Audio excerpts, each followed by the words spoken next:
Disappointed but not surprised. Disappointed but not surprised. Disappointed but not surprised.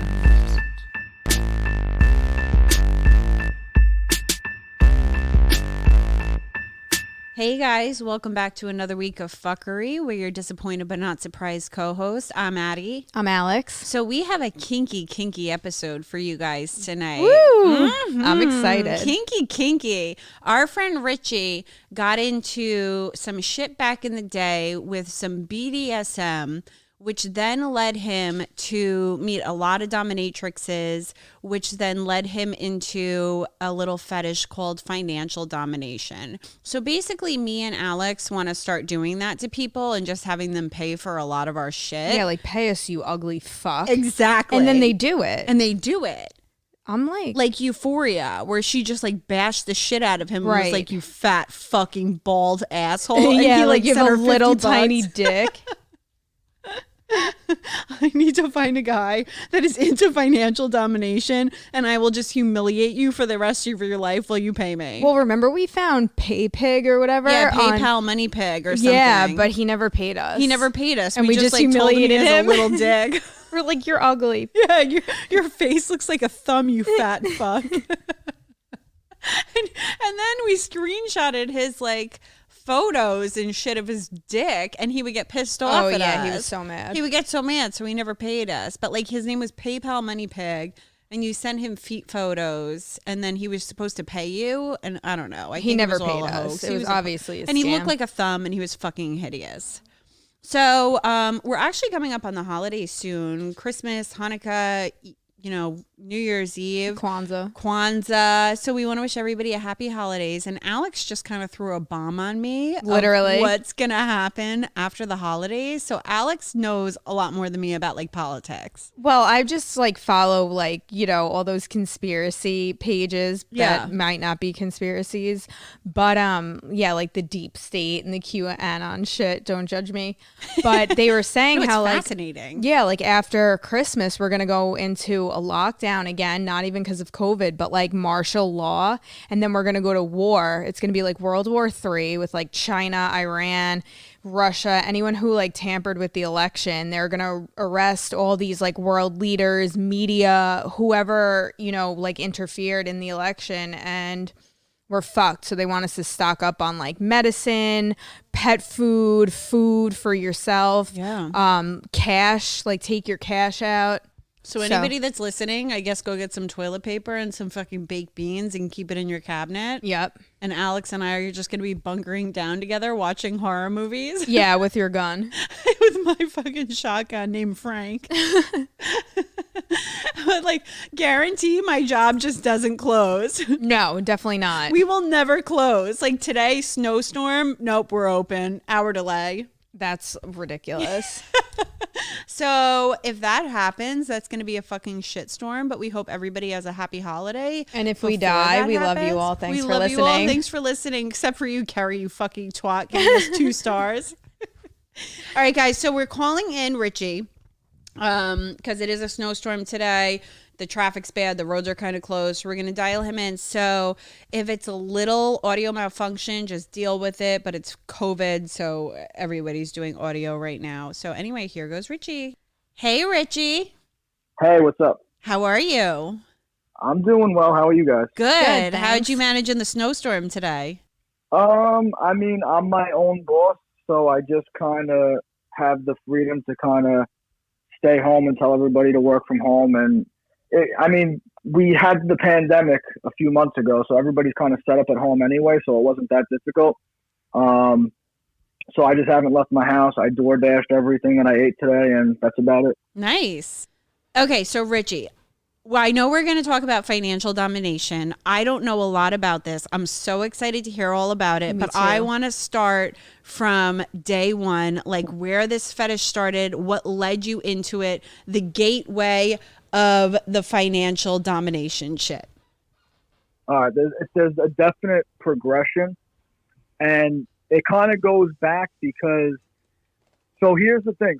First of all, I'm in recovery Me too. from drugs and alcohol. Okay, yeah. So I'll have 6 years on December 24th. I'll Oh, have- congratulations. Congratulations. I'll have 9 years on March Thank you. 8th. That's amazing. Thanks. Oh my God, that's That's so amazing. So- fucking cool. Congrats, man. Thank you. And that kind of ties in because I was doing drugs that might make it where you don't do a lot of sexual things at all for a long time. Crack. So heroin, cocaine, everything, doesn't matter. But the whole thing is that like I had no sexual I had no libido for like I don't know how many years. Yeah. So first of all, so that's part of it too. So and I was also broke obviously because you don't do heroin and cocaine and all kinds of drugs and have just money laying around. So I was completely broke and everything like that. I had some like fetishes in the beginning where it was just more like S&M type of shit, but the financial domination thing never really played into it. It was more just like S&M, like I was a more submissive person. Oh, so you were the sub. You liked a dom. Yeah. We were just Right, yeah, talking so- about this shit, me and Alex, about how I can never be a dom in a relationship. Right. A lot of women can't. Like a lot of women either can't or they think they can't. Like most of the time with women, like they naturally want to be submissive. Yeah. Right. Or at least like, you know, not like the middle of the line. Have like a little bit of control, but mostly be fucking tossed around a little bit. But- Yeah, and I mean, I think I don't know, like when I was younger, I was a lot more like not open about it. So like before I got clean and like had any self-worth or anything like that, I never used to like give a shit. I would just like have regular like vanilla sex. I never said anything about it to my partners. Like I would just never even mention that like what kind of porn I would watch at home or anything like that. Like that would just be something that I would never tell anybody because I was afraid to be judged for it. Right. Whereas like now I don't really give a shit. What kind of porn do So- you watch? Just like mostly like S&M type of stuff. Like I'll just watch like domination type of videos, like female domination, stuff like that. Okay. But that's where it really started to come from. So when I got clean, so it was like 2014 in December.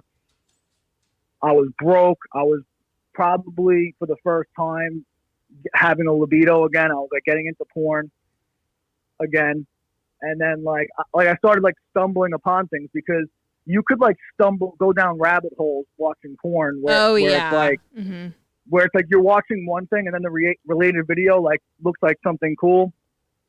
Click on that, and it kind of like gives you a little bit of a teaser into another fantasy. So like what happened was like I'd just be watching like some domination video, and there'd be like a dominatrix like beating the shit out of some guy, and then all of a sudden she would do something like financial domination where she would like be like, oh, give me your wallet, or like go into his bank account, or like certain types of shit like that. And it kind of just like triggered something, I guess, where I was like, oh, that's kind of cool.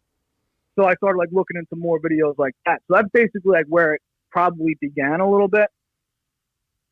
And then, so then from there, I started a sales job. I started making money. And then, so I had always like thought about this shit, but I never acted on it.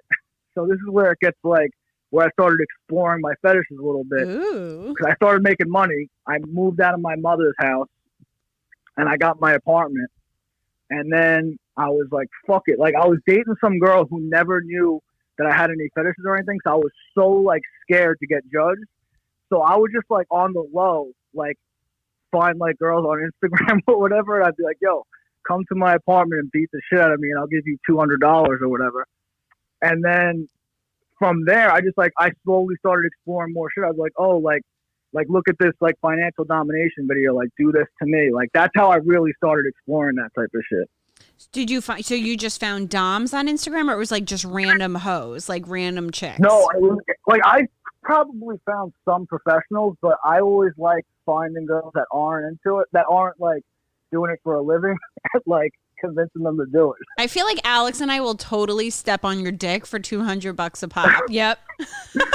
All right, well, I'll call you after the show, but Okay. that's really how it would start. I would literally like just like find some girl on Instagram and be like, all right, But like I didn't just like start her DM and be like, yo, let me send you money. Like it was like I would like befriend them first and like talk to them and everything like that. And you could tell if somebody's down for that kind of shit or not if you have like common sense. Yeah, Right. yeah. Well, I mean, some girls are so vanilla that they'll be like, "Oh my god, I can't do this, ew," and they like get like squeamish about it. So clearly, they're not the ones who are in it. But some girls are just like $200, step on your fucking dick sack, okay. Right, exactly. And like that's the thing. Like now I could actually. This is the difference. Back then, I probably for years, I don't know how many years, I would like date girls that had no idea what I was into, and I would just do this shit on the side, or when I was single. But then now that I'm a little bit older and like more experienced in life, now if I'm dating somebody, I don't give a shit. I'll just be like, yo, like this is what I like, and if you don't like it, then we're probably not gonna get along. So Well, yeah, because I feel like your partner has to know what you're into, and you shouldn't be living like a second fucking life with somebody else unless gets that's exhausting. what. Yeah, it gets exhausting unless that's what you like. Unless you like the secrecy of it. Is secrecy a word? no, I don't Secrecy. like that at all. It's just the problem is I grew up in such a not sheltered, but like my family didn't talk about Conservative. sex. Yeah, like nobody would talk about sex or anything like that. Like just very like. So to me, like here's the, like I don't give a shit about talking about this to strangers or anybody, friends. But if it can't, like if anything sexual comes up in my family, I get so uncomfortable. I'm just like, yo, like I don't want to be in this conversation at all right now. Well, it's kinky shit too. So to talk about kinks with your family could be a lot sometimes.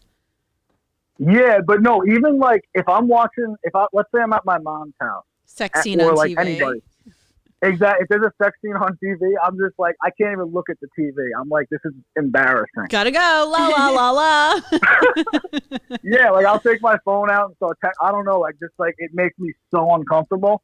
So that's probably why when I started like dating and like I didn't want to talk about this with girls that actually knew me, especially because now they know my friends, and also my friends didn't used to know this stuff either. I only told my friends that I was into this shit within the last like 2 years.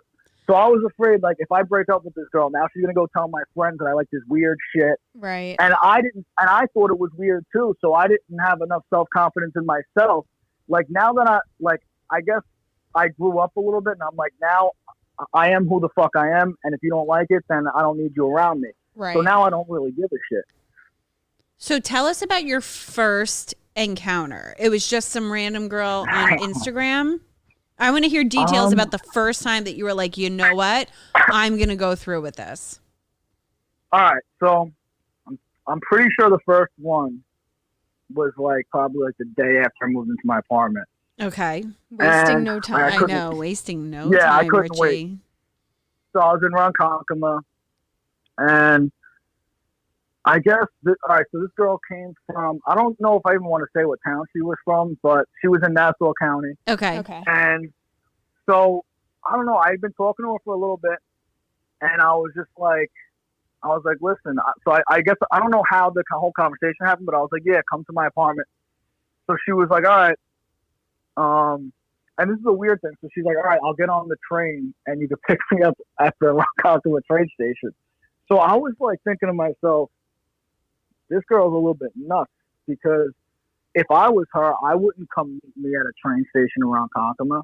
Yeah, Ronkonkoma is like pretty aggressive for the train station. It's massive. And did you know who she was, or she was just a random Instagram chick? Like, had you met before? No, we hadn't met. So I was. Oh, yeah. And then Whoa. she has no getaway car. Yeah, she's got like, no getaway. God forbid.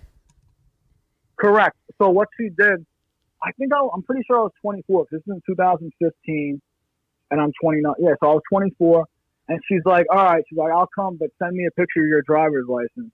So I'm like, all right. But here's the thing. I could have sent her a picture of anybody's driver's license, but I did. And then she came, and she's like, all right. She's like, just so you know, if you, like, rape me or kill me, my sister's going to call the cops, and they have a picture of your license. So I'm like, all right. Like that ever So I stopped me picked her- before. Well, yeah, I wasn't even in a joking mood at that point, so I was nervous myself. I get probably more nervous than half of these girls do, because I'm thinking to myself, they're going to set me up to fucking rob me. I'm paranoid. So I like went to the train station early and drove around in circles around the block. And I'm like, all right. So I see her come out of the train station, pick her up, bring her to my apartment. And she was like, she never did any shit like this before. So she was like, oh my God, what do I do? So I was like telling her, I'm like, all right, kick me in the balls. And she's like, oh my God, that hard. And it was like annoying, like how much I had to like tell her what to do. But then by the end, it was all right. Like she stayed over for like 2 hours. I probably gave her a couple $100. I don't remember what the prices were or anything. And then I was like, all right, it was cool though, because it was like the first time. So even though it was like not perfect, I was like, all right, that was fun. Like I had a good time, whatever. Well, you're breaking it in. The first fuck with anybody is never that great, I feel like. Yeah, I feel like there's so much pressure. Yeah. And it's just like there's so many nerves and you're just like too worried about everything. Did So you you're have definitely sex right with about her that. or did she just kick you? No, she like kicked me, stepped on me, probably choked me a little bit. This is actually the other funny part too. So when I moved into this apartment, a friend of mine had lived in the apartment before me, a guy that I used to work for or work with at the time, and he moved in with like some girl that he was dating, and then he was like, "Yo, take over my apartment. It's great."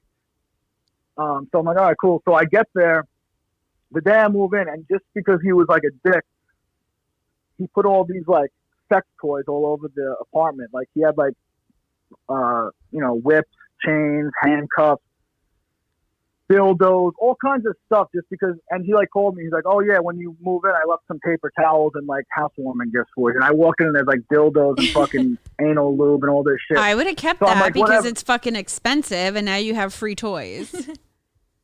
Right. So that's what I did. Like I took all like there was some like DVDs of like guys blowing each other, and I took those and threw those out. But like everything that I might find useful, I put somewhere. Yeah. So I think I used some of that stuff. I was like, here, like hit me with this. But like, yeah, so that first time was just like a little bit awkward, and I guess it was fun, but I just remember it being more like nerve-wracking than anything. And I was thinking to myself, I'm like, wow, she's never going to want to do that again. So I'm just going to find somebody else. And then like the next day she texted me, she's like, oh, we should totally do that again next week. And I was like, all right, cool. Fuck it. So I was like, fuck it. All right. So then that girl, I ended up like, by the time we probably became, I don't know, with over the course of like 3 years, we were like going to Turks and Caicos together and shit. Shut like, the fuck up. How much money did you give her in 3 years? I don't know, but definitely over 6 figures. She has my dream role as a woman in life. Yeah. I mean, it was like I spent a lot of money, but like it's just I don't really keep track like that. Like I do what I do is like at the end of the year when I do my taxes, I like go through all my shit, and like I don't buy drugs anymore, so I know the only reason I would ever go to an ATM now is probably mostly for shit like this. Yeah.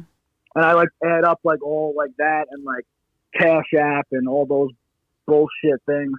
Then I don't have Venmo anymore, they kicked me off, but like all those payment methods and everything, like I just like add everything up and it makes me sick. But it's your pleasure. I do know is yeah, I mean, it's some people like to buy a lot of jewelry, which I don't mind jewelry either, but that's just kind of like that's what I spend money on. And plus, I also look at it like if I was in a relationship, which I haven't been in a long-term relationship really, like 6 months here, 3 months there. But like if I was in a relationship right now, if I was paying, like I feel like I'd be paying somebody's lease on their car, and like I justify it to myself that I would spend the money in other ways. You know what I mean? Like Christmas presents, birthday presents. Do you clothes, think it would all have? That kind of shit. Do you think it would have the same effect as a girlfriend doing it to you than just giving somebody a couple $100 after the night's over? I feel like it almost makes it more fun, even though it's a repeat girl doing it, that it's not your partner. You don't go to bed with her at night. You know, you're not like, hey, babe, how are you? Good morning the next day. It's just like, hey, you kicked my dick. Here's $200. I'll see you when I see you. You know what I mean? So this is what I'm finding out about myself. I think even if I ever get married one day, I want to be like Ricky Ricardo and Lucy. Like I want to have separate beds. Yeah. Like I just don't like sharing a bed or space with somebody. I just hate it. And like I was just telling somebody the other day, the last time I had somebody sleep at my house, I stayed up and stared at the ceiling all night, and I was like, I fucking hate this. Like I just don't. I don't know what it is, but I'm just weird like that. Like I like my own space when it's the end of the night. I get that. So that's, I don't know. I think the last girl that I dated, when it was the same. It's kind of like a role play. It was like she was playing a role and I was playing a role. I wasn't really like, she's not really herself and I'm not really myself when we're in that zone kind of for like an hour or whatever. Like we're just kind of, when you're having sex, you're not the same person as you know, in regular life. Like when you're done, you're like, what the fuck were we just doing? Yeah. You know what I mean? Like, it's weird. Like the next time you're having sex, just think about like what's going on right now. Right. I don't know. I feel like I'm very present when I have sex. Yeah, but you're letting your freak different person. flag fly, and then you're like gonna go make yourself a cup of tea. Like it's very different.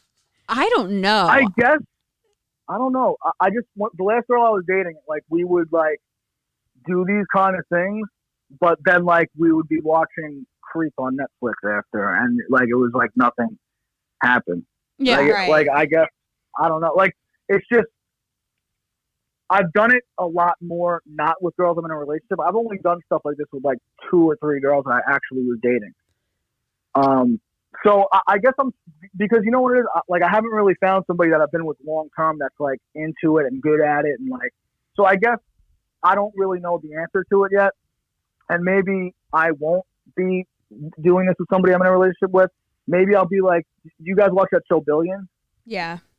That guy, Paul Giamatti, Mm-hmm. in the show, his wife, she dominates him, but she lets him go to like fucking dungeons and shit like that half the time. Yeah, I feel like with the type of kink that you have, I feel like you have to have some sort of separation too, where your spouse is okay with you being like dominated by other women. Because I feel like in certain kinks, even if you're with a partner, it's not going to always fulfill your needs for that. Yeah, I mean, it could. This is the thing. Like, she would have to just really be into it. That's the whole thing.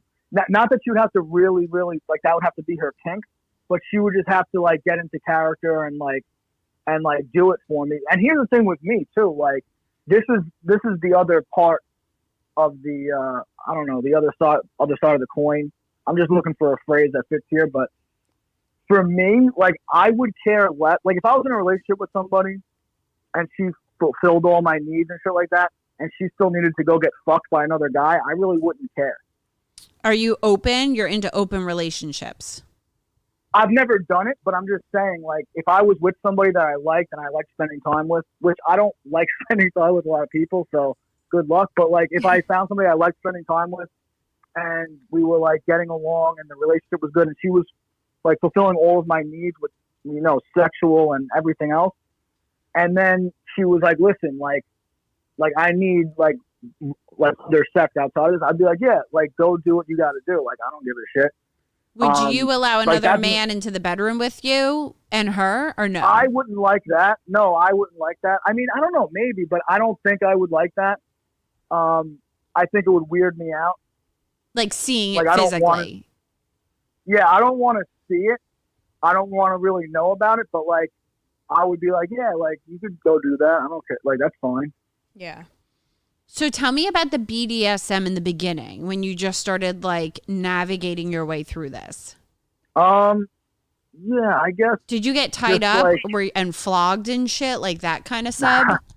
I don't like getting tied up that much unless I really trust somebody. Okay. Because it does freak me out. Because like I had these girls, I had these 2 girls that were sisters one time, and they were tying me up in my room, and I had a Breitling on my left wrist, and she was like, "Oh, take your watch off." Oh. And I was like, I just had this feeling in my head like she was trying to steal my watch, so I flipped out and I fucking like threw them out of my house. So I don't know, like the tying up thing, I automatically get a little bit nervous. Like I would, like there's some girls that I have let handcuff me and stuff like that in the past, but I don't really like whips and all that. I like more getting like kicked, stepped on, slapped, choked, Do you use the and ball stuff gag? like that. Yeah. I've had a ball gag, and I mean, I don't get it. That's not my thing. I won't. I don't shame other people for what they like, but there's just a lot of shit that I think is goofy that I just don't. I don't like the leather masks and like, I don't know, like all the. What about those I like think suit, that like black tarp tight thing? Didn't I he think use I'll that get in claustrophobic. Billions and she like pissed on him the first episode or something? Yeah, she put a cigarette on his chest and pissed on him. I've Yeah. never been pissed on either. I probably would let somebody piss on me. I've never done it before. Let me think what else I've done. I know this, like this. So I'll tell you how my friends found out that this is what I was into. Okay. This is kind of a fun story. So my last job that I had before I started my own business, I worked with like a bunch of my close friends from recovery. So we used to have this thing where like if you had a problem with somebody in the office, we had boxing gloves in the back of the back office, and we would put on gloves and start boxing each other. And you got So- hard. No, You came in your pants. no, nothing like Damn that. So it. what happened was this. I had just gotten the shit beat out of me like the night before by two girls from, I think they were from Quorum. And so what happened was I went and I boxed somebody, and then I was so hot after because it was fucking sweating. It was like the middle of the summer. I went to go take off. I had a sweatshirt on. I guess it wasn't summer. It was probably like April or something like that. And I you went to had go take titty off my clamps on sweatshirt. still. No, I was darkly black and blued all over like my chest and like that area. So my boy Jay was like, "Yo, what was that?" I'm like, "What?" And I'm like, "Nothing." So they just wouldn't stop grilling me about it. So I'm like, "Nah, nothing. Don't worry about it." And like an hour later, I was just like, "Yo, why the fuck do I even give a shit? Like, Yeah. I'm gonna die one day." So I go, "Yo, guys, listen," and I just like had an announcement in the office, and I just told everybody. And then it was like it was just like this after that. It was like for the rest of the day, like the next 2 hours, everybody was just like asking me questions like about it and interviewing me, and then that was it. Now everybody kind of knows, and it's out in the open. So I think all fetishes now are kind of out in the open, especially this day and age. Like nothing's that abnormal anymore. Like if I was dating a guy and he wanted to wear like a fox costume every time that he fucked, I'd be like, nah. But if I was dating a guy and he'd be like, kick me in the balls, I'd probably be like, I'd okay. be into it. And then he was like, I'll give you $300. I'd be like, okay. yeah. I mean, that's usually the reaction you get. Like, I've never gotten like a negative reaction, but I also know how to read people a lot. Right. So I don't. You're not going to I ask don't You're some not going to vanilla find the fucking girl yeah. that's coming out of church. If like she a wants little to do that. librarian that's never even got her titties sucked in her life. Right, and I just don't do weird things. So I don't reach out to random people and say, "Yo, like this is what I want to do." Like if I have a relationship or a rapport with somebody, like I know how to like get to that conversation in a natural way, and then be like, "Yeah, by the way, like this is what I like to do," and then I see how they react to them, and I'm like, "Yo, by the way, maybe we should hang out sometime and check it out." Right. So yeah, it's not something that. And then the worst case is that they're like, "Yeah, you know what? I'm not really into that." And I'm like, "All right, cool. So we could just be friends." And then I'm just a gentleman about it. But that's it. Like I feel like I always see these things on Facebook where it's like some guy is like, "Yo, like let me send you a picture of my dick and you could laugh at me and tell me how small it is."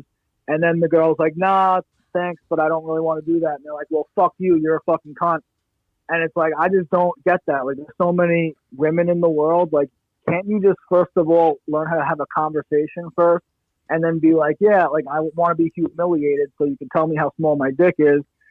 And if they don't like it, then just find somebody who does. Like Right. there's billions of people in the world. We will totally humiliate anybody and enjoy it. We have Right, a guy. and you should advertise that because probably We you'll get a lot of do. people. There's this guy, Chris Seaborn, that sends us pictures of his micro wiener every single day, and he like pinches the little yeah? thing, and we're like, dude, our fucking belly button's bigger. Like, you have the smallest dick in America, and he's in the UK. in the UK. Yeah, actually, he's in the UK. There was another guy Wait, that so we interviewed. does he like that? Because He I has kinda to. saw- Okay, I saw like comments, and I didn't know if that was like a shtick you guys were doing. Or if it No, was, like, that's an really actual- him. That's That's him. Seaborn. He's on our Instagram, and we posted the little wiener thing for the little condoms, and we tagged him in it. And then he's like, "I have a big Right. dick," and no, you don't, Seaborn. It's on our Twitter. If you want to go and look at his tiny little wiener, we posted it on our fucking Twitter page. But Yeah, he must some like guys, it because some he. guys do like that. He sends us wiener pictures every single day, and he's like, "I'm big, right?" Yeah, and it's trying like, to convince us. It's honestly, I feel like my pinky nail is bigger. 100%. Yeah, my pinky That's nail gotta is bigger. I don't fucking know. And then there was another guy that we interviewed with a micro wiener, and we like were asking him about it, and he's like, "Well, you can interview me, but then I'm gonna jerk off on camera for you, and you have to humiliate me." So we just like laughed at his dick the entire time while he was on camera. Holy shit! Yeah, Yeah. and we ate our sushi, and we're like, "What's bigger, your baby dick or our fucking piece of sushi, you little tiny dick?" Well, and he loved it. You know what? You know what? It's kind of good that a guy with a dick that small gets off on that, because how the fuck else would he ever get off? Right. Like, it's a beautiful thing when you think about it, because if he didn't have that fetish, he would really probably just be depressed and end up killing himself. right. But there are penis not that I'm trying to get sleeves. deep about it. There are penis sleeves Huh? in this world. We just found out last week that there's a thing called penis sleeves where you can put an extension to your dick on, and like you like strap Oh. it onto your balls, and it's Yeah. almost like a I dildo gave that goes that- on. We gave that to my old boss as a Secret Santa present. Yeah, Like, and I'm sure yeah. he secretly used it. So I have a question. Do you Yeah, come? Do you come when you get kicked in the balls, or is it like? Well, listen, I've gotten like foot jobs before, or I'll like jerk off after, like with the girl still there, Watching or you? while like she'll be like doing something else, like maybe like fucking, I don't know, like either like stepping on my chest or like doing something, like it just depends on like the moment. Like I've either gotten foot jobs or jerked off while she's still there, or like I've also gotten blow jobs or ended up fucking some of these girls. It just depends though. Like there was one girl that was like adamant that we had to fuck after, and it was fun. I don't. It's weird. Like I don't really want to. It's not that I don't want to fuck somebody. It's just like if it happens, it happens. But that's not what I'm like attracted to sexually. It's weird. Yeah. Like I am more into like the kinks and everything else. But I also think that that's a progression thing, because it wasn't like that when I was 18, 20, 21, 22. It's just like with drugs. It's like, if you, like, I didn't realize when I was a young guy getting into this stuff that the more I focused on that, the more it was going to become about that. And not that I want to change anything now, but I just think if I kind of like steered the other way, I probably wouldn't be the way I am now, if that makes sense. I just think because I kind of leaned into it, that I kind of I got to the point where like you need more, like the same things don't get me off that used to. Like I used to, like if I walk into a strip club now and there's like naked girls everywhere, I'm not gonna like start getting a fucking hard on. Like it's just like, all right, whatever. Yeah, when Like, you were like, 15, you be- would though. Exactly. Yeah. When I was like first going to strip clubs, it was like amazing, and now it's like I'll start getting excited if she does something to me. But other than that, you know, like it's just yeah, it definitely kind of went to the point where it gets a little bit more extreme as time goes on, and now like I got to see certain things or get into certain situations before I start getting turned on. Do you feel like there's no turning back now? Like there's a guy that comes into my job and he is very sexually aggressive, and he talks to me about a lot of stuff, and he gets into some really far-fetched shit, like very Where's your job? That he's far-fetched. just, like, talking to you about Oh, sexual please. shit. I work at a car dealership, and he's a wholesaler. So What like the Yeah, He's no, a what? people Oh, a talk to me wholesaler? about so much shit. I'm like the mother goose there, and everybody talks to me about literally everything. And there's like no boundaries at my job whatsoever. So he hears about, and then like, especially if I mention that we have this podcast and like he sees some of the Right. stuff that we post, and he's like, yo, I didn't know you were into that. So he It's thought, like an open door for him to bring it up. exactly. And he thought that I have the fetishes where I don't have the fetishes so much. Like I'm open to hearing about it. I'm opening to try new things, but I don't particularly have a fetish where this guy says now it's like, it's almost like a curse for him because normal stuff doesn't fucking arouse him anymore. And he feels Oh like yeah, he that's can't go back. 1,000%. Yeah. Yeah, no, you can't. Like I tried to go back a little bit, and like you could do certain things. Like you definitely can. So the one thing that I did was I was like, all right, I'm just not going to jerk off anymore. And I'm just going to make myself go back to being like a 16-year-old kid where like a strong breeze will give me a hard on and see what happens. And like, it kind of works. Like you could like it's almost like you go back to being like a 16-year-old again. And then like the slightest thing can get you a hard on again.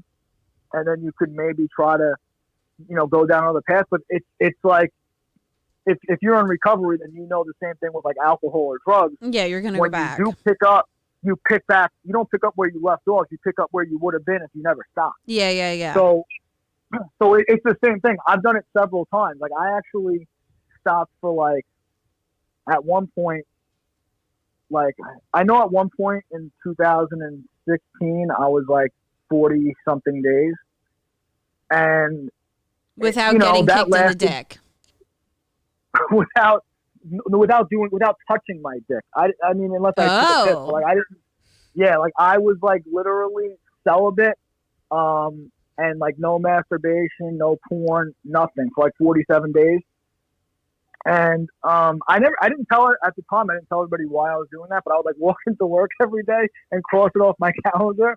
And this guy Leo was like, he's like, you're out of your fucking mind, bro. He's like, you should. He's like, I know you used to shoot heroin, and I think it's crazier that you haven't jerked off for 30 days. Like, but either way, like I did that just because I was trying to like see if I. It's almost like you want to see if you're still in control of your own fetishes and things like that. Yeah, I think. Yeah, I mean, there's things you could do. I don't think you'll ever get rid of it. I think you could probably ignore it, but it's always going to kind of be there, at least for me. But why would you want to get rid of it, though? Because I feel like it's not hurting anybody. I mean, unless you have a serious addiction to it and you're literally losing all of your fucking money and you're going bankrupt, Right. then it becomes a problem. But as long as you can maintain that and not spend all your money on it and, like, it's not hurting anybody, so then why not just do it? Besides yourself. Besides physically. yourself, yeah. I mean, you might be left with one nut later on in life, but, like, YOLO. Right. Personally, I don't really try to fight it now. But like at the time when I was really trying to stop, I was still hiding it from everybody. So it was still something I was a little bit ashamed of, first of all. So I used to like, sometimes these girls would leave my house. I would just be so ashamed of myself. I would be like the lights would just go off and I'd like put on Creep by Radiohead and just like be depressed. And I'd be like, what the fuck? I'm a piece of shit. Why am I like this? Like, I fucking hated the fact that I liked all this shit. And not only that, I wasn't making money back then like I was now. Yeah, so you felt guilty. Yeah, I felt guilty because at the end of the day, I remember like I was making decent money though. Like I should have had a lot of money in the bank at one point. And like I was talking to this girl who was the secretary at my office, and I knew that she made way less money than me, and she was a single mom, and all this shit. And I used to talk to her about finances because I am kind of smart about certain things. So she would like ask me advice about stuff, and she was like, "Yeah, I got this much money put away," and I'm like thinking to myself, "This fucking girl who's a single mom and makes like no money has more money in the bank than me. Like I'm a fucking idiot." Yeah. And so there were certain things that used to just like drive me nuts about it. So there's certain things that I've done to like reel it in and be a little bit more controlled about it, where I don't have to feel guilty about the money that I'm spending on it.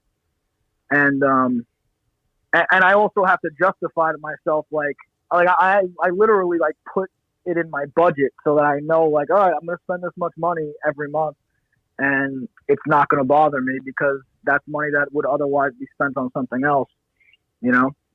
Have you ever got like not a hooker, but like a professional person that Dom. First of all, I've gotten a lot of hookers in my life that have nothing to do with this. They're just for fucks. They're just holes.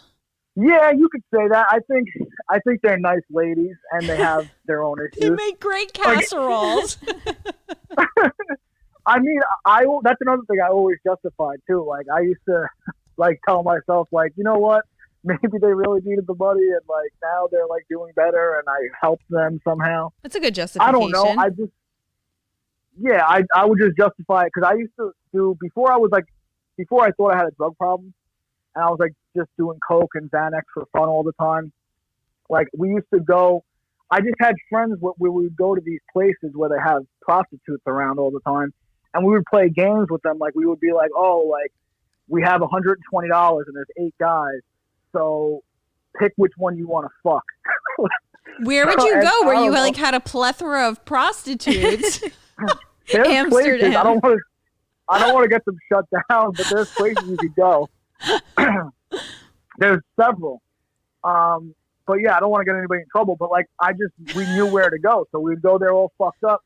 And I even went there when I had, I think it was 30 days, 60 days, or 90 days clean. I don't remember. I think it was 90 days. And all my friends that I used to do drugs with, I don't know why I was hanging out with them this day, but they were like, oh, let's go celebrate. And they took me to this place and paid for a blowjob for me. And then when I left, I called my sponsor and I was like, hey, I'm just celebrating 90 days. I just went to a brothel to get my dick sucked. And he was like, really? He's like, why would you do that? And I was like, I don't know. Like my friend just took me out and he's like, all right. So he's like having this whole conversation with me. He's like, by the way, what's the address to that brothel? Just because I want to investigate it. Yeah, I don't know. Exactly. I have to make sure it's okay for you and your sobriety. Yeah, I actually, I don't go to places like that anymore. But there's a lot of people in recovery that do that shit. Like for my first probably 18 months, I would always find myself wrapped up with guys who are like, yo, let's go to the Red Roof Inn and fuck this girl that I know from Backpage. Like, I don't know. Like, I just always seem to be surrounded by perverts for some reason. Well, sometimes you switch one addiction for the other. Yeah. So if you're not using drugs, you want to have sex all the time. I don't know. Yeah, it happens. And I don't know, personally, here's the thing. When I used to go to this therapist, and she told me, she was like, listen, she's like, if you have a sex addiction, there's a good chance that you were molested at some point in your life. Were you? And she was well, that's the thing. So at that time, I didn't think the answer to that question was yes. But after talking to her, technically, yes, I have been. But up until that point, I really didn't think so because I never qualified what happened to me as being molested. So details. I don't know if I want to go into details on that just because it's a little bit of a sensitive topic. Okay. And it Cliff notes? involves other people. It's just, well, I was like 7 and the girl was maybe a little bit older than me. 35. And she did things to me. Yeah. And 49. But I was too young. I was too young to have an orgasm or anything. But I definitely had a boner. I liked it. I remember I liked it. I thought it was fun. It was cool. And I never thought it was anything bad about it. And I just never really thought about it. But what I do know is that when I told my therapist about it, she was like, yeah, you were definitely molested. And I was like, I don't think so. And she's like, yeah, you were. And then I was like, all right, fine. I guess I was. So that's part of it too, is I think people, this was her words, not mine. She said that most people that have a compulsive behavior towards sexual things, 90-something% of the cases, something happened to you when you were a kid and you were developing sexually. So when she said that, she was like, were you molested? And I was like, no. She didn't believe me. She's like, really? And she was grilling me about it. And I was like, well, there was this one thing that happened. And she was like, yeah, you were molested. So that's really it. I think that might play into it, or It maybe she could. just played a Jedi mind trick on me. But Damn, my ex was a fucking cheating sex addict whore. I wonder how many times he got molested as a kid.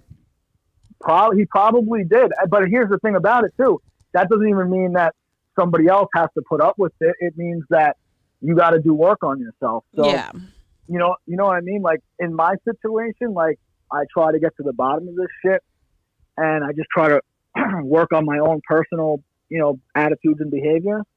But I'm in a pretty good place with all of this now. Like if you tried to talk to me about this 3 years ago, I would never admit to any of this shit in a million years. So now I'm just happy to talk about it. I really don't care.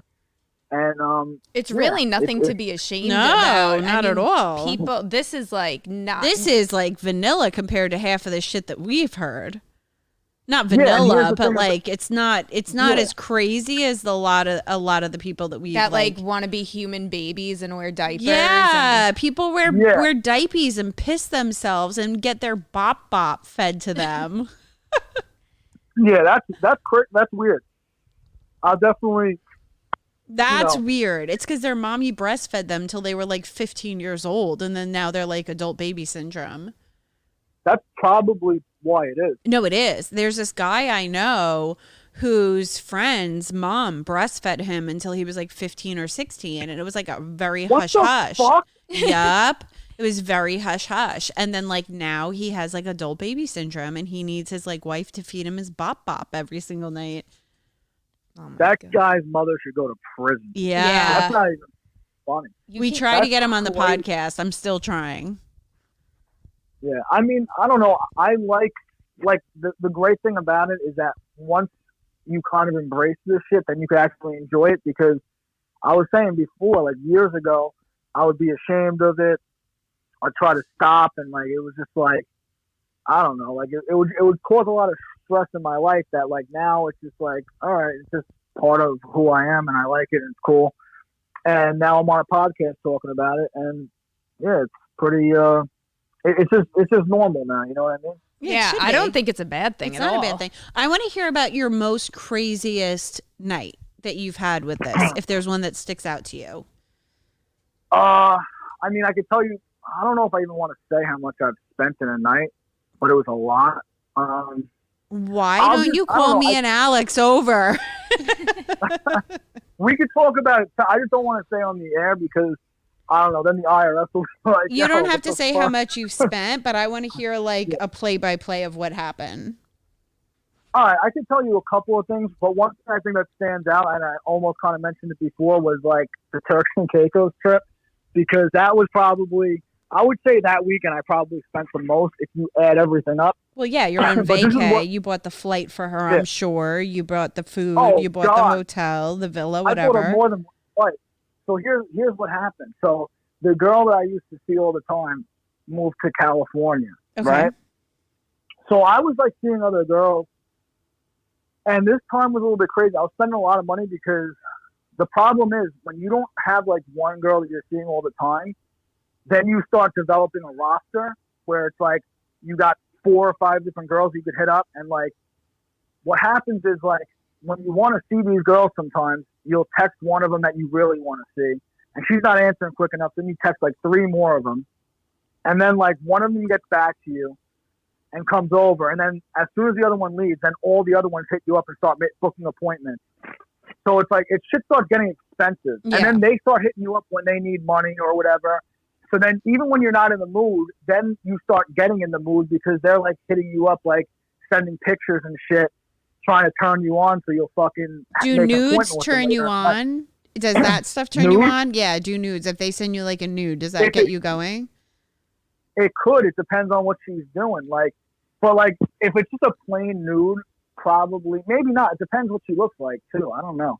It just depends. Like more likely what'll happen is like I've had a girl like Snapchat me and be like, "Oh, I'm gonna beat the shit out of you," and she's wearing a sexy outfit or doing something, or dressed a certain way, like heels and like some kind of outfit. I don't know off the top of my head, but just throwing ideas out there. This is the kind of thing that'll happen when I'm like, oh shit, now I'm locked and loaded. I'm like, all right, this is what I'm doing tonight. I'm fucking trying to get my work done so I can leave work earlier. Like I start fucking obsessing. So basically, I was in one of these mindsets where I'm like, probably at least once a week I'm seeing somebody. I'm probably spending a lot of money. And this girl had moved to California like a couple months earlier, but she was still the best at this point because she had like 3 years of experience with me. And she was your like first. my black belt. Huh? And she was your first, you said, right? She was my first. She was like my black belt. Like she went through like everything. Like she learned from, like she became, when it's like you see the Kung Fu movie and the student becomes a teacher. Yeah. Like it was like that. Like she became like, she started teaching me shit that I didn't know I liked. She was your little prodigy. Yo, she was fucking good. So she moved to Cali and I didn't see her for a while. And I was getting like stressed out because I work a lot. Like I'm in a very high pressure job. So I'm like, yo, I need to unwind. I hadn't been on vacation in like over a year. And I'm like, you know what? Fuck it. I'm going to Turks and Caicos. So I booked out of nowhere. I just booked a trip. I booked a flight, booked a hotel. And I was just going to go solo and hang out on the beach. And what happened was, for some reason, this girl hits me up on Snapchat around this time. And she's like sending me pictures. And I'm like, yo, I'm going to Turks and Caicos on Thursday. I'm like, you want to come? And she's like, yeah, definitely. So I'm like, fuck it, I'll book you a flight. So I book her this flight. We meet up at the airport in Provo. And then we had like a week in Turks and Caicos, like just fucking, she didn't have to fucking spend $1, but like every dinner we went out to was like fucking, she drinks wine and shit. So we would be at a dinner and she'd like get a bottle of wine. And I would spend like $500 at every dinner, $250, $300 at every lunch. That's a lot. Like Jesus Christ. Yeah, like I wasn't keeping track of this shit. It was like a $10,000 trip probably. At least. Like I know that by the time I even got there, I probably spent $5,000 just on like the hotel and the flights. And then I brought like another, probably, I don't remember. This is what I did. This is how sick I am and how much I know I spend money. I like emptied out my bank account and except for like $5,000 just to make sure like I had money. And I told I was on commission. So I had a nice paycheck coming to me. And I had 2 nice paychecks. And I told my fucking boss at the time, I'm like, yo, don't give me these checks until I get back. So I get on the airplane. I go to fucking Turks. The second to last day there, I'm like fucking out of money. So I called my boss. I'm like, yo, wire me fucking $2,500 out of my check so that I could fucking just get through the next couple of days. And he was just like, you're a fucking idiot. Yeah. But he wired me money. So that was probably, and then the really crazy thing about it though is this fucking girl got so drunk that I had to like, we get back to the hotel in a fucking cab at like 2:00 in the morning and she wouldn't wake up. I was fucking slapping her in the face, dumping water on her face, and she wouldn't wake up. Just to make sure the way I made sure she was alive, I poured water on her face. And if you're like passed out and water goes over your nostrils and your mouth, you'll like spit it out. You know what I mean? Like you'll go and you'll spit it out so you can breathe. So when she did that, I'm like, all right, she's alive. So I fucking picked her up and I put her down on the floor and I went to this is what I did. I gave the cabbie. He knew I had like a stack of cash in my pocket. I gave him a $50 bill. I'm like, yo, stay here with her. I'm gonna give you another 100 when I get back. Just fucking stay right here. So I go inside and I'm like, yo, I need a wheelchair. I said my wife hurt her ankle. I was like, give me a wheelchair. Oh shit. So I didn't want to be like my girl's drunk out there. Yeah. I'm thinking to myself, they're gonna think I fucking put a pill in her drink or something like that. Yeah. So I get this wheelchair. I fucking have the cabbie help me put her into the wheelchair. And I had to fucking wheel her back to the room. And I had to walk up 3 flights of stairs. And this fucking asshole, the second I get it back into the room, she wakes up and she's like, I want food. I'm hungry. I'm like, Oh my shut the God. fuck That up. sounds like something we would do That if would I be drank. me That to was a totally T. Alex. Oh my Tacos. God. Yeah. Now she wants to wake up. that was probably the stupidest night. But yeah, I mean, the only reason that's even related is because that girl, I don't know, I probably spent 10 grand on that trip. That's being maybe a little bit conservative. But, and then I don't know what the other thing I was going to bring up. I got so lost in that story that I forgot. But I want to hear about like the actual details of like when they come over, how does it begin? What do they do first? What do you like first? Like, I know you like dick kicking, choking. What toys do you like? Like, tell me about the craziest night with that. All right, I'm not a big toy guy, but I did do one thing one time where I had this girl come to my house. I have a basement in my house that you have to go outside to get to. It's just got like a washer and dryer down there, and it's not finished, but there's like poles, like support beams in the basement. So I didn't make her. I asked her to fucking handcuff me up in the fucking basement and lock me down there. And then leave me down there for like, I don't know. I wanted it to be like a scenario almost where I was like, I guess maybe kidnapped, a hostage, not like a hostage, but like captive. I don't know, like where I was like actually locked up somewhere and I couldn't leave. So she locked me in the basement, and I don't know how long she was gone because my hands were tied behind my back in the basement. It felt like maybe an hour. I don't know. I'd be afraid I'd have to pee being tied up for a long time. Yeah, I mean, I don't know. I that didn't even cross my mind. That's like the one thing that crosses my mind of being tied up and left there. Like, yo, I have to pee.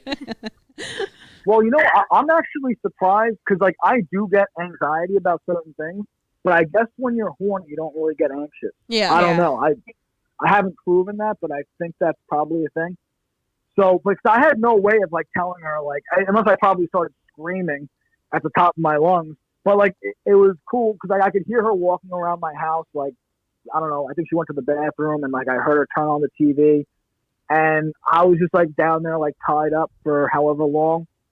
And then after that, she came down and started, like, slapping me in the face, kicking me in the balls, doing that type of shit. Do they use, like, gloves, or is it just barehanded, like, open-handed smacks? I'm not into all the theatrics. Like, I don't. You like, just like a straight up slap. Yeah, you could just be like in regular street clothes and like that's fine. See, I'd bring my like fucking 16-ounce title gloves over and go at it at your face.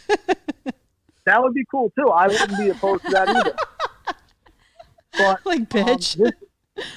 This girl was a professional though, but this is the thing. She was a professional dominatrix, but we happened to just be friends because we met somehow and like we were friends for a long time. And I never used to ask her to do anything because I didn't want our friendship to be about that. But then one day I just couldn't resist and I was like, yo, listen, like, let's just fucking do this.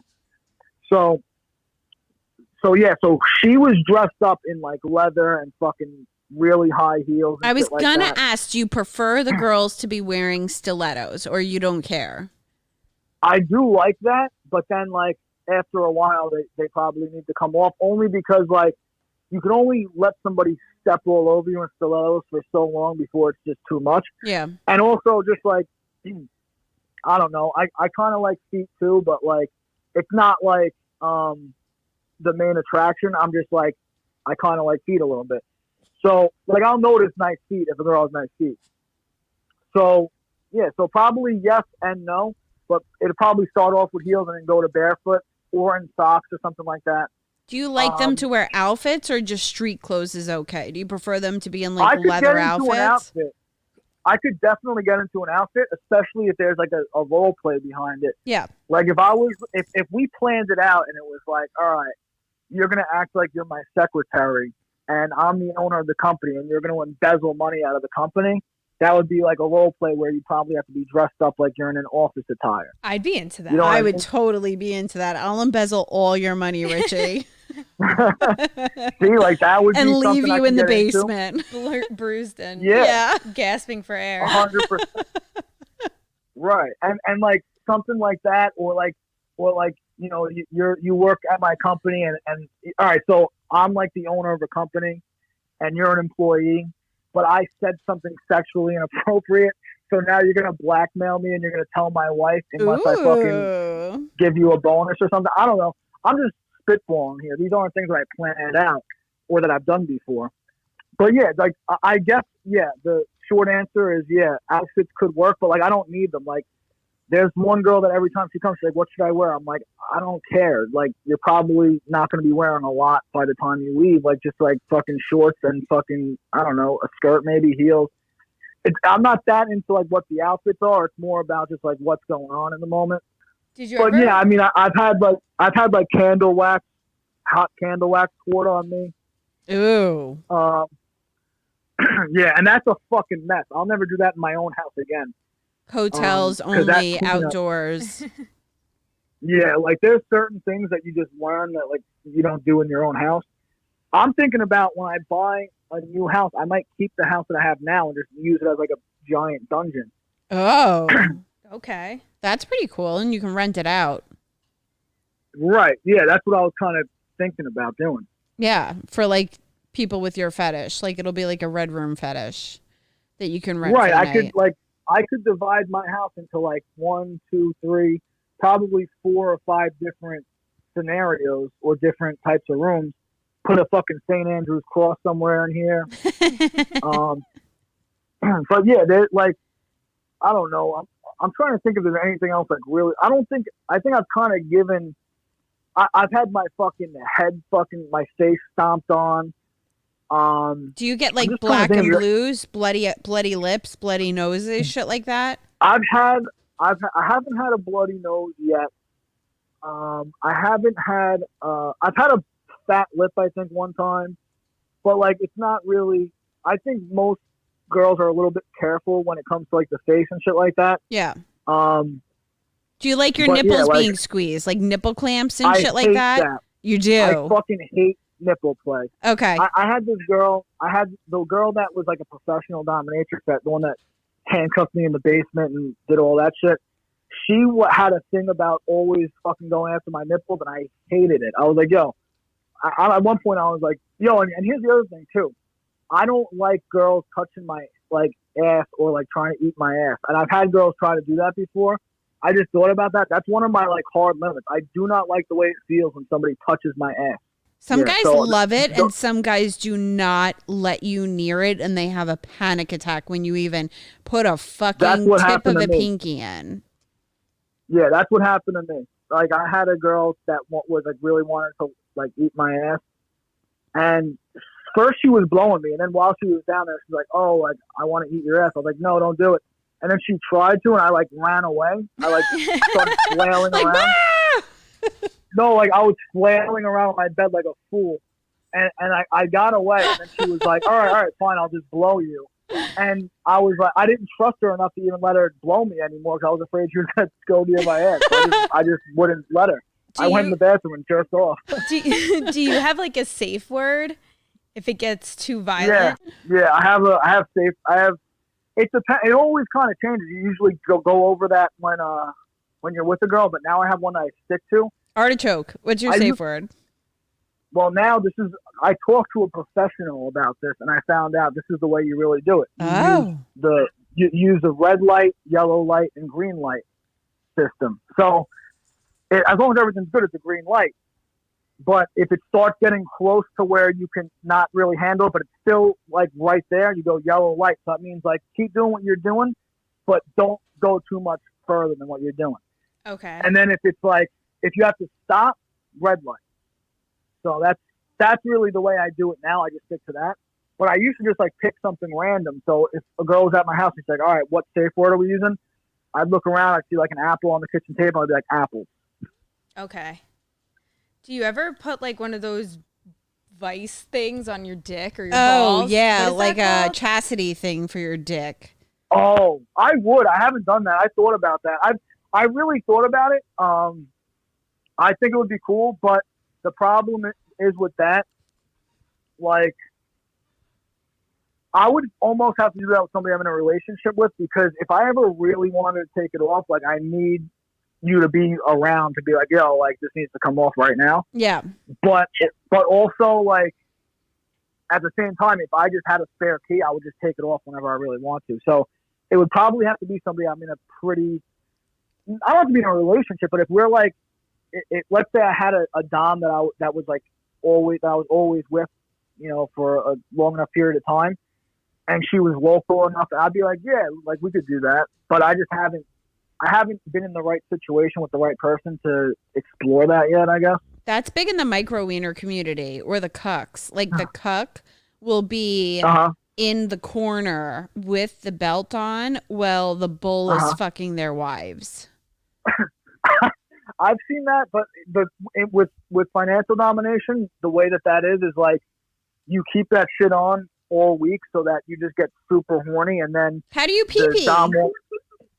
I think those devices have like a hole in it so you could piss through it. Oh, like a catheter? Yeah, I think they have it. How do you poo? Yeah, I don't. I'll maybe send you a picture of the ones that I've seen, but they could be assless. Yeah. Yeah, no, these things, like they attach to like your balls and your dick. It's literally, it looks like a cage. So yeah, no, I've seen the pictures of them. Yeah, so it doesn't cover your ass up, and you could piss through it. It looks like, but what happens is like, the dom ends up saying like, yeah, I'm not going to take it off and let you come unless you fucking spend this much money. Oh. Yeah. I would get so much money out of the person. Right, exactly. That's the whole point of it. $50,000 and I won't swallow this key. Yeah, That's how you end up dead in Gilgo Beach. So I have a question, which we like to look into kind of like the psychological aspect of this. Do you think this is kind of like a humiliation thing for you that you like? Have you ever looked at it that way?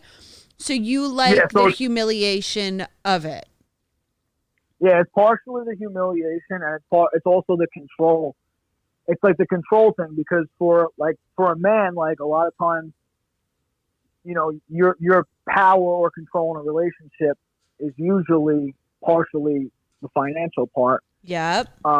Especially if you're a big CEO of a company, a boss, a head honcho. It's like you find out that those people are the ones with the fetishes, they like to be the subs. They end up being the babies. They like a lot of, dominatrixes in their life because they're so in control of everything else that the bedroom's the one place where they can be a sub. I feel the same way. I'm very controlling at my job, and I do not like to be in control in the bedroom. So I get that. Yeah. So it's like partially that. And then there is like a humiliation aspect. So I don't think I really mentioned it, but like part of it is like while I'm getting fucking stepped on and beat up and everything, like I'll have the girl like talking shit, like, give me your money, you fucking loser, piece of shit, like stuff like that. Yeah. And so that's like, that's definitely like humiliation driven. But like the weird thing is too, is like maybe I'm getting older or something. I don't know. But like sometimes, like if I like somebody, like when I was dating somebody, we do this stuff. Sometimes I would not be wanting to make it so like rough. Like sometimes I want to still be dominated, but like in a more sensual type of way. Still like the same idea, but like maybe don't beat the shit out of me. Just force me to give you money, but you're gonna fucking also blow me and like, something like that. So it depends on the mood you're in. Sometimes you just want to fucking be brutalized and abused, and sometimes you kind of, for me at least, sometimes I would more want to have like still be dominated, but more in a sensual way. What does your therapist say about the control and the humiliation aspect of it? Does she say anything, or he say anything?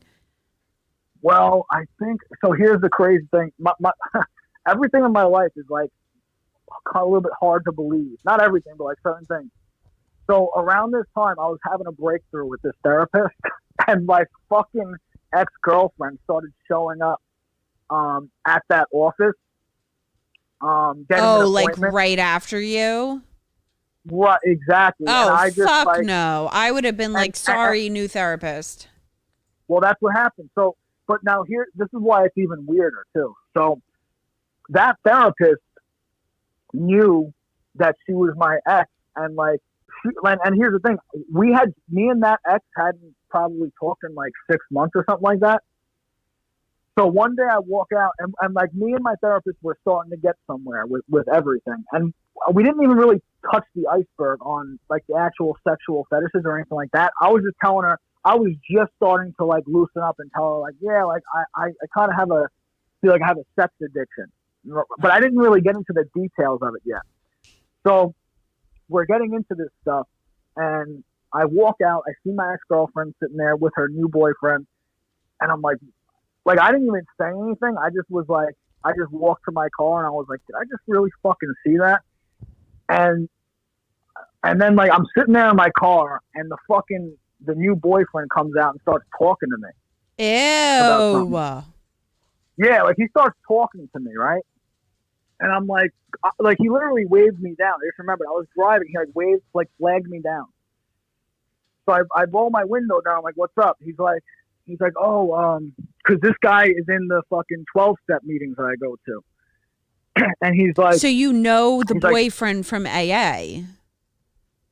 From somewhere. Or whichever meeting you go to. Yeah. So this fucking guy, yeah, I knew him, was but the ex in AA too, or 12-step or whatever? Yeah. She was at the time, yeah. Okay. So this is what happened. Like this guy, when he first came to his first meeting, I took him out to like the diner with a bunch of my friends, and I introduced him to a guy who ended up sponsoring him. And then like somehow, I don't know how, he started dating my ex after I broke up with her, but I never stayed in touch with him really. So when he came out to wave me down, I thought he was going to ask me some shit about recovery or a meeting. But in the back of my head, I'm like, you just want to fucking, I don't know what, but I know it's like not genuine, whatever you're about to say. So he starts asking me about like a work thing, like asking me about like an investment or something. I don't know. But I was polite about it. I'm like, whatever. And I gave him whatever information he was looking for. And then I was like, all right, man, have a good one. Talk to you later. And then like, so things got so weird. Like my ex hit me up and was like, oh, what did you say to such and such? And I'm like, bitch, why the fuck were you at my therapist? Like with your, like, if you don't want me to talk to him, why are you bringing him where you know I'm going to be? You know, I don't know. So then long story short, I didn't go back to my therapist because it was just getting weird. Because she kept on asking me about my ex. She was like, are you okay with her being in the same waiting room when you're leaving? And I'm like, I don't give a fuck about her. I don't care. She can do whatever she wants. And she just kept on. I think the therapist had some weird thing with me and her because she just kept on asking me about the ex. And then one day I was just like, yo, I'm not coming back. Yeah. Yeah, it's conflict of interest too. Yeah. She shouldn't have took her on as a patient knowing that's your ex. Well, she could take whoever she wants on, but I feel like the therapist should have scheduled that shit better, like not directly after you, maybe an hour later. And don't bring her up in your sessions. Yeah. That's weird, unless you bring it up yourself. Right. Yeah, she had a habit of doing that. Like, and believe me, we spent sessions talking about that girl because, like, it was an act. Like, at one point we had just broken up, and it wasn't a good breakup. So we spent plenty of sessions talking about it, but we were past it at this point. Now, I'm ready to talk to her about the next girl that's giving me a fucking headache, and she's still bringing up the last one, like every session. Like, oh, how are you doing with that? Have you spoken to her? No, I haven't spoken to her. But yeah, I mean, I'm acting like this now. I ended up fucking hooking up with that girl, like, you know, for another 2.5 years on and off. But yeah, I'm don't we saying, always? yeah. The crazy ones in recovery are always the best fucks, man. Oh my God. Yeah. Yup. I just said to Alex, I feel like my future husband's like not sober yet. Oh yeah. That's one thing that I say. Like I'm young still. Like I'm 29. So like my fucking future wife could be like 3 rehabs away from ever being. Yeah, they're always way more fun when they have a fucking past history and they're like recovered from it and you're on the same wavelength of each other. But like I don't want them to be like a relapse city, just like somebody that's as fucked up in the head as me that like we can like get down. We can vibe on that level. Yeah. I think I have to stop dating women that are like, I have to take the girls that I'm initially attracted to and just not go after them because I'm always just attracted to the Psychos. Ones that are the absolute worst. I love a good felon. Alex does too. We love a good felon. Yeah, yeah. It's I don't know what. See, like that says. I feel like that says more about us than it does about them. Yeah, Oh, 100%. absolutely. 100% There was this guy that I was like, kind of playing with, I guess you could say. And then I found out that he's like a straight up drug addict. And I was like, dude, if I knew this about you a few months ago, I would have been all over you then. Like, why did you hide this from me? It would have been on like King Kong. So, anything else you want to add? I don't think so. I just, I think that if I answered all the questions, I pretty much said everything that I feel like. It just, these things are always hard because it's like, not that I've done this 1,000 times, but like anytime somebody brings this up, like even at my job when they were like playing 21 questions with me, it's hard for me to just like, because like I said before, I feel like I'm not the same person when I'm doing these things. It's like I'm in an alternate universe. Yeah. Yeah. And then I snap out of it and I'm like, what the fuck? I'm like, now I gotta clean up fucking candle wax all over my fucking living room floor. Well, it's like the porn when you're watching the porn and then you're really into it and then you fucking get off and you're like, dude, what the fuck did I just watch? Like, that is filthy. I have thrown my phone across the room, literally, in disgust. Like, fucking thrown it. Like, I'm humiliated at the fucking like gang bang shit that I'm watching while I'm like getting off, and I'm so turned on, and then I get off and we wake up from it that like post like fucking orgasm clarity, and you're like, God damn, man, that's weird. Yeah, I've had so many times. Like, I almost forgot to bring up like webcam girls also kind of like played into like the progression too. Because before I forgot, I totally forgot. Before I was like grew enough balls to like meet somebody in person, I would get like webcam girls from, I don't know if they're not a sponsor, but My Free Cam. I would go on My Free Cam, and then like you find different places to find these girls. And now they're just all on like Snapchat Premium or whatever. But back then, you would just like get them on Skype or on My Free Cams or whatever. So many times, like after I'm done, I'm just like the girl would like still be talking. I'd be like, oh, fuck you, and just hang up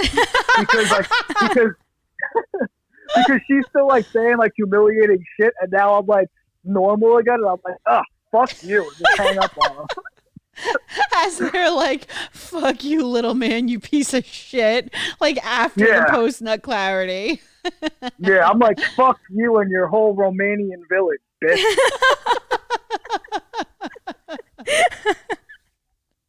They're literally all in Romania. Did you pay them to like diss you on camera? To do what? To diss you, to like humiliate you and like make fun of you on camera.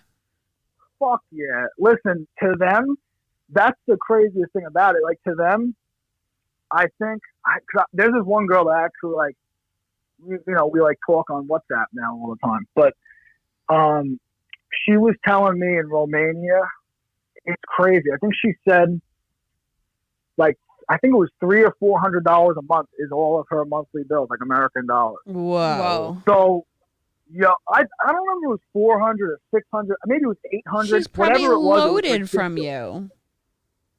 Like literally, probably. You know how many times I fucking like probably paid her monthly bills in like one night? Yep. Fuck. So, whatever. She was cool. I'm actually friendly with her, but like I don't do like the webcam thing very often at all, unless I'm really in a pinch and I don't have time to have somebody come over. And actually, during the pandemic, it came back a little bit. Yeah. The webcam girls probably cleaned up. Yo, Best Buy, you could not buy a fucking webcam for like months during quarantine. Not even kidding. I was flipping them. I was getting them. I had a bot on Best Buy that was sending me. It had my credit card hooked up, and it was just sending me webcams, and I was putting them on eBay and shit. Yeah, I tried to look for one. I wanted to start webcamming during quarantine to make a couple extra bucks, but then I just started OnlyFans. So.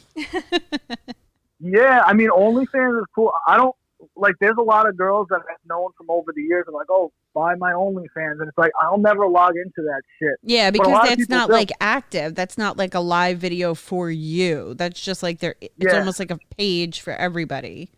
Yeah, I need it to be like personalized Personal. for me. I get that. Yeah, so and I kind of need to like have them do exactly what I want them to do. Yeah. So yeah, so like I don't know how. Oh, so the webcam thing, that was something that like played into me getting really into it, because that was something else where the girls would be like, all right, what are you into? And I would start telling them, and they'd be like, well, you into this, this, and that. And I'm like, I don't really know. What is that? And then they would tell me, and I would be like, oh yeah, that could be cool. We could try that. So the webcam girls definitely help. I guess that's all I really have to add to it. So the webcam, I don't know. I might have had another point with those webcam girls, but I don't remember anymore. Well, if you think of it later, just text us. Yeah, maybe it'll be like on a Q&A or something. Yeah. Yeah, perfect. And if you have any friends that want to get their dick kicked, let me and Alex know, and we'll do it for money. I'm the only one in my group that are into that, but I mean, I'll hit you guys up. all right. Richie, thank you so Yeah, thank much. you so much. This was so No intriguing, so amazing. I'm so happy to have you on to our podcast, and I loved every second of your interview. Thank you. It was a fun time. I hope you guys have a great night. Yay, You thanks, too. Richie. Thank you. Have a good one. All right, later. Bye. Bye. Whoa. That was a good episode. Okay, so PSA to anybody that listen that's into financial domination, DM us. Yo, hit us up. Hit us up. Seriously. We will kick your fucking dick sack over and over and over again for hundreds of dollars. Yeah, and we love humiliating people. We so love humiliating it's people. so easy. It's so easy. I will totally rip on your little micro pee-pee Yep. while I kick your dick sack and tie you up and hit you in the face with my fucking 16-ounce gloves and leave you there bleeding if you pay me. I feel like that could be my dream relationship. No, seriously.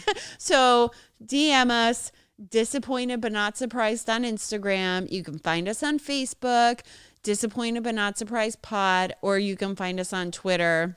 Podcast DBNS. Yeah. We're even on TikTok, man. Just find us. Yeah. It's DBNS period. We're very podcast easy on to TikTok. find. We're easy to find. DM us. Seaborn DMs us his micro wiener all the time, and we make fun of him, and he gets pleasure from it. And we get nothing. And we get nothing. But if you want to pay us to kick your dick sack, we will do that. We'll literally squeeze your dick skin off for $500.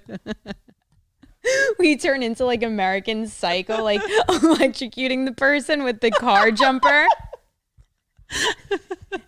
They're like screaming, horrible pain. And we'll just have their he wallets. likes it. He likes it. They're like fried to death. And we're like, oh shit.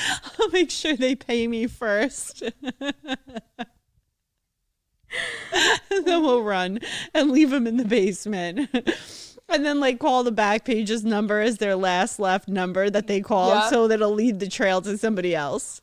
Ooh, good idea. Right? You're giving up all our moves though. I know. Damn it. I know. Alex and I both said before that if we ever murdered somebody, we'd probably get away with it. Hell yeah. I don't know how that was a topic of conversation, but it was. All right, guys, before we close out, Confession Corner. Beep, beep, beep. Start us off. All right, first confession. The craziest thing I've shoved in my vagina. Oh God. Hubby likes shoving some soft-boiled eggs up my vagina. I can hold 3. And then I squat down and lay the egg like a hen, and hubby will eat them being coated in my juices. Ew. Remember when you pranked my ex and you said that you could shove 8 apples in your vagina? Yeah. And he knew it was us.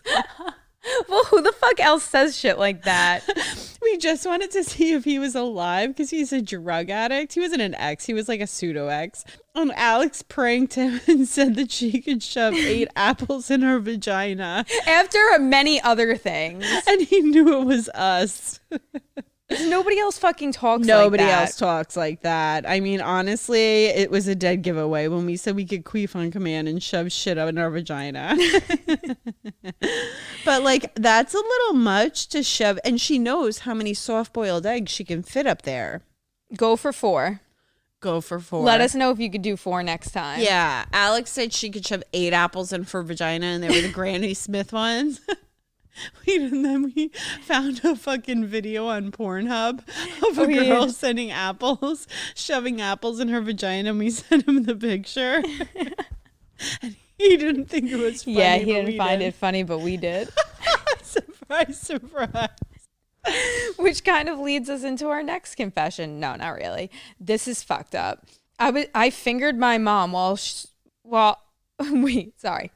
I fingered my sleeping mom when I was 15 and still feel awful about it. Until I was a little over 16, I used to sleep with my mother in the same bed.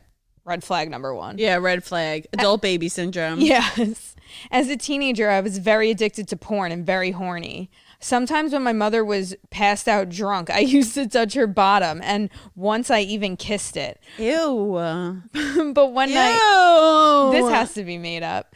But one night, I decided to finger her with one hand and masturbate with the other one. After that, I'd forgotten all about it for a long time, but the summer of 2019, it all came back. When I first remembered it, my mood was really bad, but sometimes it got better. I even remember crying once because of it. I just tell myself that I was only 15. I didn't hurt anyone, but that doesn't really change the fact that I did it. I know I'm a different person now. I would never do anything as disgusting as that, but I can't forgive myself. I don't want to ruin the rest of my life for something I did as a 15-year-old, but I just can't forget that I fingered my own mom. I think this person needs to see a therapist. Yeah. But I mean, imagine like having to tell somebody that. Yeah, that's weird. When she's drunk and he kissed her snatch, imagine the mom was kind of awake for it and like knew what was going on but didn't want to embarrass her kid. Oh, I can't imagine, because I would fly out of the bed and be like, get out of here, you horny bastard. Yeah, that's so weird. But the fact that you're sleeping with your 15-year-old son in general is odd to me. You all live in a fucking trailer city in like Oklahoma and you fucking feed each other breast milk. But yeah, thanks for writing in. Thanks for writing in. All right, last confession. I, 20 female, stole my parents' dildo. Okay. Years ago, when I was 16, looking for weed in my parents' room, I stumbled upon a realistic 9-inch dildo. Being a horny teen, I grabbed it and used it the way God intended.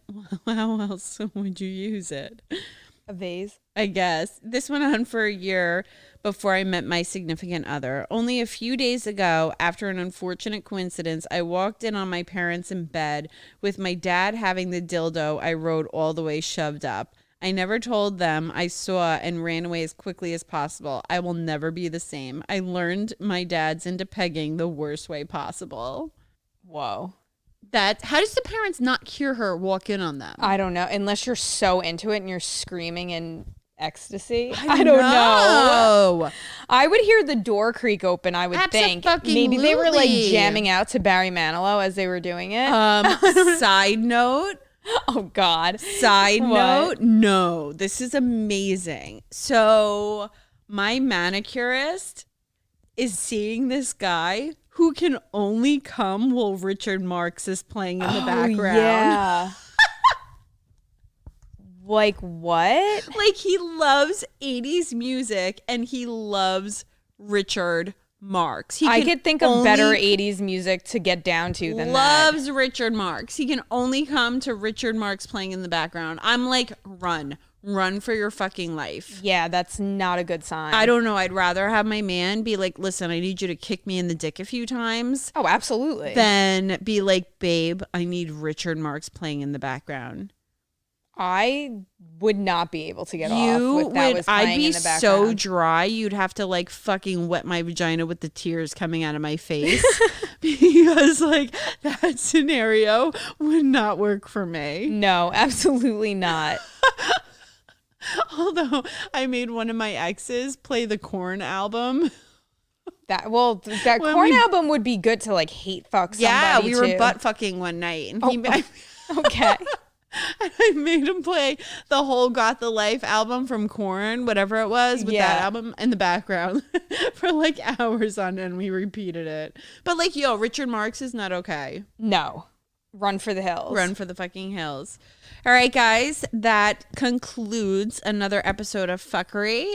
Follow us on social media. Give us 5 stars on iTunes, guys. We'd really appreciate your love. Yeah, since we got to build up Carrie's 2 stars. Fuck you, Carrie, and your 2 stars, you dumb cunt.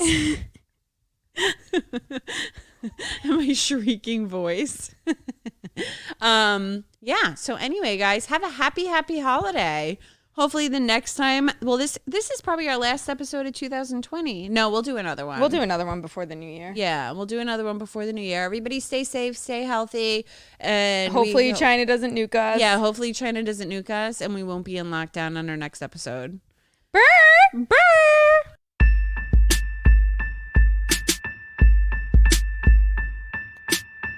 Disappointed but not surprised. Disappointed but not surprised. Disappointed but not surprised.